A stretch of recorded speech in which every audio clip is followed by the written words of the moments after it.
the big story, that is Satyam as well as Tech Mahindra merger. Joining me right now, Vineet Nair, VC, MD and CEO at Tech Mahindra, CP Gurnani, CEO of Mahindra Satyam, and Sanjoy Anand, CFO at Tech Mahindra. Vineet, let me start off with you first. Congratulations. You've set your targets for yourself when you took over Satyam 3 years back, which you successfully have achieved. Any targets you've set now for the combined entity, say for the next 2 to 3 years? Well, I think what you see now is the merger of equals, both having tremendous strengths, and Satyam having cleansed itself of whatever was the sins its previous management had committed. I think now we are poised to go forward with significant and substantial growth in our chosen verticals. Vineet, before the fraud hit Satyam, it used to be the 4th largest Indian IT company. But from your comments during the press conference, it came across that you would rather concentrate on being leaders in select services or verticals rather than in the number game. Are we reading that correctly? And which areas are you looking at concentrating now? I mean, clearly, one area is telecom. We are already the leader, and we expect this to retain this level of leadership. We are looking at enterprise solutions as another area. We are looking at engineering as a third area. And we are looking at the entire mobility as an area which will very soon cut through every vertical to be able to provide that, because we have enormous telecom background and experience. Mr. Gurnani, I want to get you in on this. You know, the merger would create a bigger company. What are the benefits that you hope to reap due to the large scale of economies? And the merger also gives you, access to 350 clients. Is there large scope for cross-selling as well? And what are the significant verticals for the merger entity, that is telecom, package implementation, as well as manufacturing, that you may be looking at? I think, again, so let's go back into the service offerings, which is enterprise business solutions, engineering, network, communication, connectivity, enterprise mobility. Now, if those are my horizontals and those are my go-to-market differentiators, I strongly believe that we would be able to create solutions for telecom, media and entertainment, financial services, insurance, retail, public sector, and aerospace. Now, some of these are clearly an area where we would go in for a very prominent leadership. Telecom is clearly one of them, and manufacturing is clearly one of them. We will continue to focus on some of the niches, and my focus is in being able to redefine the space in which we operate in. My focus is that create an organization which takes into account that we are part of a diversified Mahindra group. In a lot of ways, the advantages we have being able to serve a Mahindra Finance or a Mahindra Holiday Homes or Mahindra Retail or Mahindra Power, Solar Power, or in Mahindra Aerospace, I honestly believe that we are able to create solutions which are so domain-centric. And if I couple this with overall the explosion in the connected devices, currently the world believes there are 5 billion connected devices, and there will be a quadruple growth to $34 billion connected devices, quadruple growth in bandwidth, and quantum growth in the devices.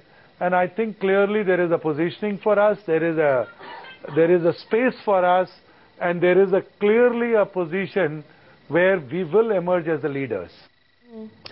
Mr. Gurnani, you just mentioned mobility, cloud computing, as well as security is going to be, the focus area going forward. Could you give us some color as to how you're going to go about approaching these verticals? I mean, the cloud as a delivery mechanism is always offered by the telcos.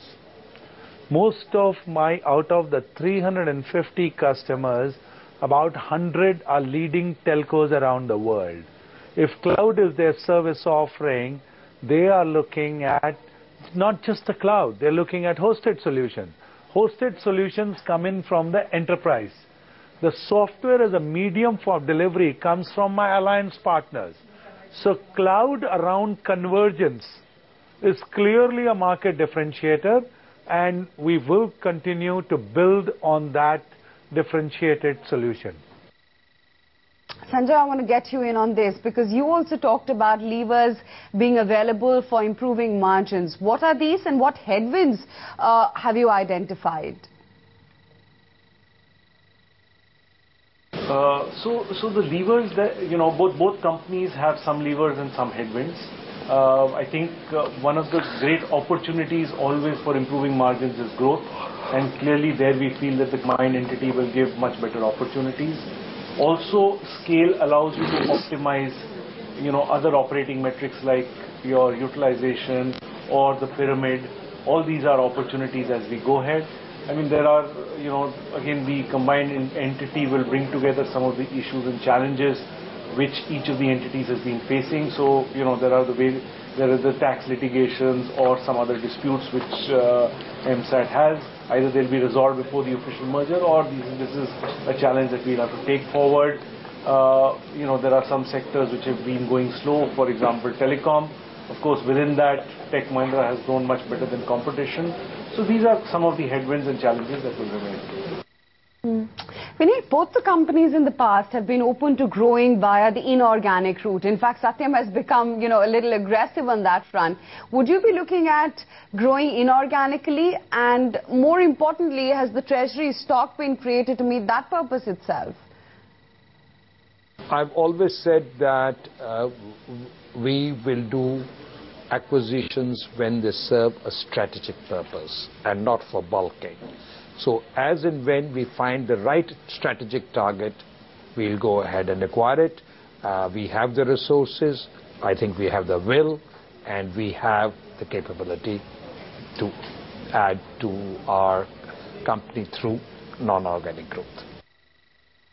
Mr. Gurnani, coming to the brand identity per se, do you see some problems arising because clients are not very familiar, from Tech Mahindra to Mahindra Satyam, but a lot of investments were being made building Satyam brand in the past. You were quite aggressive on it during FIFA Cup as well. I mean, the reality is that there are few things that you need to understand and appreciate, that there will be one brand. Now, question is, choices are Tech Mahindra, Mahindra Satyam, or a new brand. Now, instead of taking a unilateral decision, what we have decided is that we will have an external professional agency which will go into the merits of one brand, and that brand will take into account the current momentum of the existing brands, employee expectations, employee participation, customer expectations and participation, our shareholders, and people from this ecosystem which have, which are stakeholders into the brand. So it is a serious decision, and we will take over the next 8 to 9 months to come to a decision, and it will really, the brand will be unveiled along with the legal merger of the company. So, Mr. Gurnani, post the merger as well as the recent acquisition of V-Customer, would it be right to say that you guys may not need to, aggressively go on hiring? What is the kind of employee addition that you're looking at? I mean, it is clearly one of the most important parts of our business. I mean, this is our product. And clearly we will continue to invest in people. Yes, we will be a combined company on current run rate and revenue rate is about 75,000 people. I do believe that we will be growing that base, and our people and processes both are being augmented to meet some of our growth aspirations. Vineet, one thing that the market is really watching out for with the magnifying glass, the update and status of legal cases. What happens to Aberdeen now? At the moment, there are really only legal cases which are pending, the Aberdeen case and the income tax case we have in India. Aberdeen case hopefully should be resolved sooner than later. In any case, it's not significant in terms of liability as compared to other cases. And so far as income tax case is concerned, it will take its own course. So Vineet, by when can you share the new management structure with us?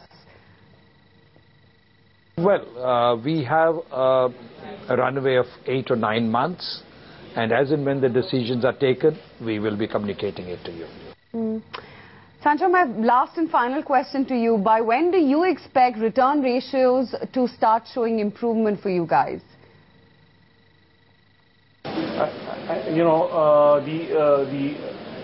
Clearly, what I've identified for you are the levers that we have available for improving performance. If you look at measures like the EBITDA percentage or return on capital employed, as we start delivering on these opportunities, you will see growth. I'm not giving you a specific number or timeline because we have never given guidance and we are not likely to.